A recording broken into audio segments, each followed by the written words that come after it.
ఓం నమ శివాయ శివాయ గురవే నమ. ఓం గంగాడపతే నమ. ఐం సరస్వత్యే నమ. శివాయ గురవే నమ. జయ గురు దత్తాత్రేయాయ నమో నమ. యా దేవీ సర్వభూతేషు మాతృరూపేణ సంస్థితాః నమస్తస్యై నమస్తస్యై నమస్తస్యై నమో నమః. శ్రీమాత్రే నమో నమ. జయ గురు దత్తాత్రేయ నమ. ఓం నమో భగవతే మేధా దక్షిణామూర్తే మహ్యం మేధాం ప్రజ్ఞం ప్రయచ్చస్వ. జయ గురు దత్తాత్రేయ నమ. క్రీం మహాకాళికాయ నమో నమ. యూట్యూబ్ ప్రేక్షకులందరికీ కూడా నమస్కారం అండి. నేను పాలపర్తి గురునాథ్ శర్మ, జ్యోతిష్యం వాస్తు సిద్ధాంతిని. ప్రధానంగా మీకంతా కూడా గోచార రీత్యా ఈ యొక్క జూలై నెల మాస ఫలితాల్లో భాగంగా ఈ యొక్క గ్రహాల యొక్క స్థితిగతి కలయిక వీక్షణ అంతా కూడా ఏ రకంగా ఉంటుంది, గ్రహాల యొక్క స్థితిగతి అంతా కూడా నవగ్రహాలంతా కూడా ఆధీనంలో మానవ జీవిత విధానం అంతా కూడా ఉంటుంది. ప్రధానంగా అంతా కూడా మానవులు చేసుకునే కర్మ అనుసారంగా జీవన విధానం ఉంటుంది. కావున ప్రధానంగా ఈ యొక్క నవగ్రహాల స్థితిగతి ఇప్పుడున్న స్థితి ఏంటిదంటే ప్రధానంగా కాలసర్ప యోగంలో ఉండడం. ఈ యొక్క కాలసర్ప యోగంలో ఉన్న నవగ్రహాలన్నీ కూడా రాహుకేతు మధ్యలోనే ఉన్నాయి. నవగ్రహాలన్నీ కూడా రాహుకేతు మధ్యలోనే ఉండడం వల్ల కాలసర్ప యోగంలో ఉండడం అనేది జరుగుతుంటుంది. ప్రధానంగా ఇక్కడ అంగారకుడు ఇక్కడ కేతుతో పాటు సింహరాశిలో సంచారం చేయడం 45 రోజుల దాకా సంచారం చేస్తుంటారు. ఇక్కడ అంగారకుడు అంతా కూడా బయటికి రావడం జరుగుతుంది. ప్రధానంగా కన్యారాశిలో సంచారం అంతా కూడా జూలై మాసంలో 28వ తారీఖు రోజున ప్రత్యేకంగా అంతా కూడా కన్యారాశిలో సంచారం చేయడం. ప్రధానంగా కన్యారాశిలో కూడా చంద్రుడు మరియు అంగారకుడు ఈ యొక్క యోగంలో చంద్రమంగళ యోగంలో ఉండడం మరియు సప్తమ దృష్టి అంతా కూడా శని యొక్క వీక్షణ అంతా కూడా అంగారకుడి మీద చంద్రుడి మీద కన్యారాశిలో పడ్డం అనేది సమసప్తక వీక్షణ అనేది పడ్డం అంతా కూడా నవగ్రహాల యొక్క స్థితిగతి కలయిక అంతా కూడా ఈ రకంగా ఉండడం.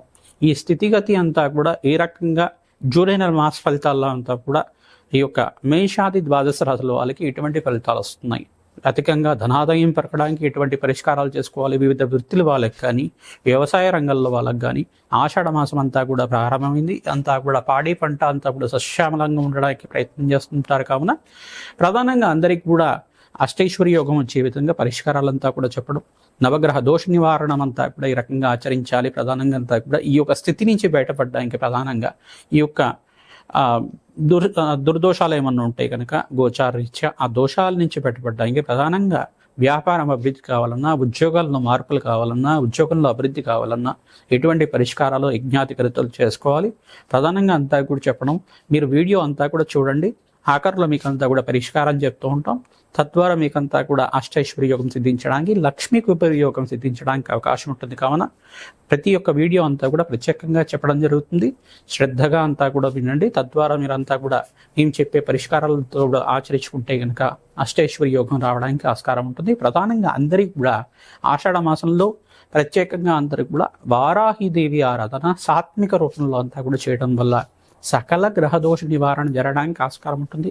ప్రత్యేకంగా వారాహిదేవికి అంతా కూడా దద్దోజనము, పులిహోర, బెల్లం పరవన్నం అంతా కూడా నివేదన చేయడం వల్ల వార్తాళిన్యే నమః, వరాహముఖిన్యే నమః, సర్వమంగళ విగ్రహాయ నమః, పంచమ్యే నమః, సమయ సంకేతాయ నమః, సమయేశ్వర్యే నమః, దండనాదాయ నమః, సైన్యాధ్యక్షాయ నమః ఇటువంటి నామాలతోటి, కురుకుళ్ళాయ నమః, కోలముఖిన్యే నమః అని నామాలతోటి అమ్మవారంతా కూడా వరాహముఖి వారాహిదేవి సర్వశత్రు భావ నివారణి అంతా కూడా శత్రు సంహార రూపంగా ఉంటుంది. శత్రు భయాల నుంచి బయటపడే రకంగా ఉంటుంది. సర్వగ్రహదోష నివారణగా ఉంటుంది. అమ్మవారంతా కూడా అఖండ పుణ్యఫలదాయం ఇచ్చే విధంగా ఈ యొక్క నామాలతోటి నిత్యమంతా కూడా కుంకుమార్చిన విధానంగా నిత్యం కూడా చేసుకుంటూ ఉండండి. తద్వారా అష్టైశ్వర్య యోగం సిద్ధించడానికి వారాహి నవరాత్రులు అంతా కూడా మీకు మంచి యోగకరంగా జరగడానికి ఆస్కారం ఉంటుంది. ప్రత్యేకంగా ఎవరైతే కనుక ఈ యొక్క అఖండమైన పుణ్యఫలితం ఇచ్చే విధంగా జూలై నెల మాసంలో వచ్చే ఈ యొక్క పరిష్కారాలంతా కూడా చేసుకుంటారు. గ్రహస్థితి స్తంభంలో ఉండే విధంగా రాహుకేతు మధ్యలో నవగ్రహాలన్నీ కూడా స్థితిగతి ఉన్నాయి. నవగ్రహాలన్నీ కూడా వాళ్ళ యొక్క భావాలంతా కూడా ఫలితాలంతా కూడా సంపూర్ణంగా ఈలేని పరిస్థితిలో ఉన్నారు. కావున ఈ యొక్క కాలసర్పదోషం నుంచి బయటపడిన గ్రహాలన్నీ కూడా అఖండమైన తేజోరూపంగా ఉంటాయి, బలంగా ఉంటాయి. కావున ఆ గ్రహస్థితి అంతా కూడా ఏ రకంగా మెరుగుపడడం వల్ల ధనాదాయం ఏ రకంగా వస్తుంది, అష్టైశ్వర్య యోగం ఏ రకంగా వస్తుంది, స్థిరాస్తి కొనుక్కోవాలంటే ఎటువంటి పరిష్కారాలు ఆచరించుకోవాలంతా కూడా విశ్లేషణ చేయడం జరుగుతుంది. మీకు అంతా కూడా శ్రద్ధగా వినండి. శ్రీమాత్రే నమః. జయ గురు దత్తాత్రేయ నమః.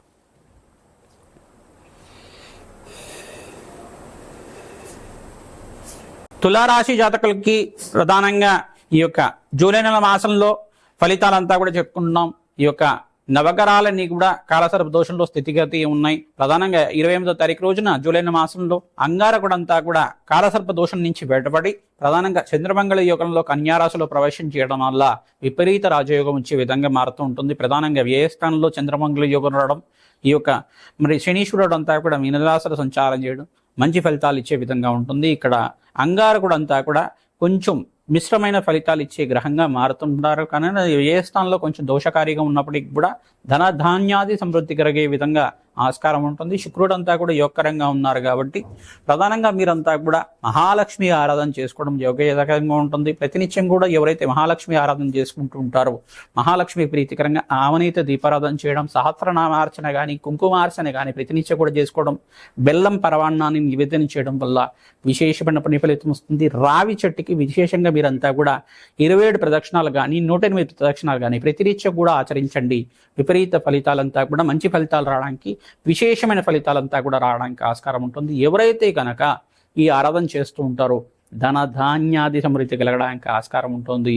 ప్రతినిత్యం కూడా అమ్మవారి ఆరాధన చేయండి. దుర్గాదేవి ప్రీతికరంగా నిమ్మకాయల దీపాలంతా కూడా పెట్టడం, ప్రధానంగా రాహుకేతు ప్రీతికరంగా అంతా కూడా సకల గ్రహదోష నివారణ జరగడానికి ఈ యొక్క రాహుకాలంలో అంతా కూడా నిమ్మకాయ దీపాలు పెడుతూ ఉంటారు. కావున ప్రతినిత్యం కూడా ఎవరైతే ఖడ్గమాల స్తోత్రాన్ని పట్టణం చేసుకుంటూ ఉంటారో విశేషమైన పుణ్యఫలితాలు రావడానికి ఆస్కారం ఉంటుంది. కాలభైరవ స్వామి దేవాలయంలో కూష్మాండ దీపాన్ని వెలిగించండి.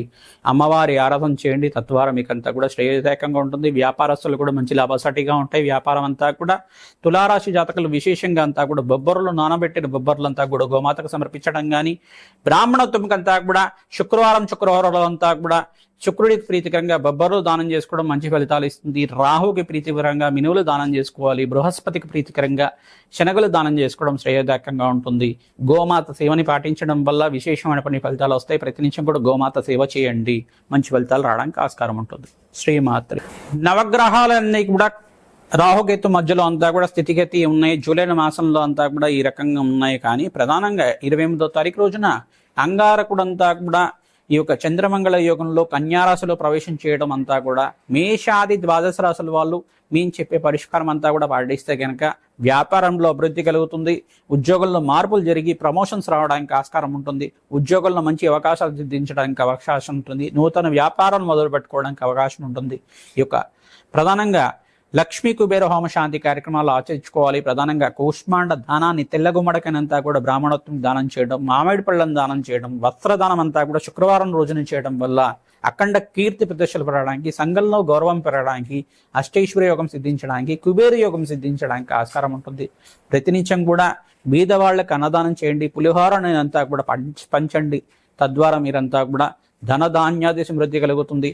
ఎవరైతే కనుక మామిడి పళ్ళంతా కూడా ఈ యొక్క బ్రాహ్మణత్వంకి అంతా కూడా దానం చేస్తుంటారో సకల గ్రహ దోష నివారణ జరగడానికి ఆస్కారం ఉంటుంది. కావున విశేషించి అంతా కూడా వస్త్రదానాన్ని చేయడం వల్ల శుక్రవారం రోజున అంతా కూడా ఈ యొక్క తెలుపు రంగు వస్త్రాన్ని కానీ పసుపు రంగు వస్త్రాన్ని కానీ శుక్రవారం రోజున బ్రాహ్మణోత్మకి అంతా కూడా దానం చేయడం వల్ల సంఘంలో గౌరవం పెరుగుతుంది.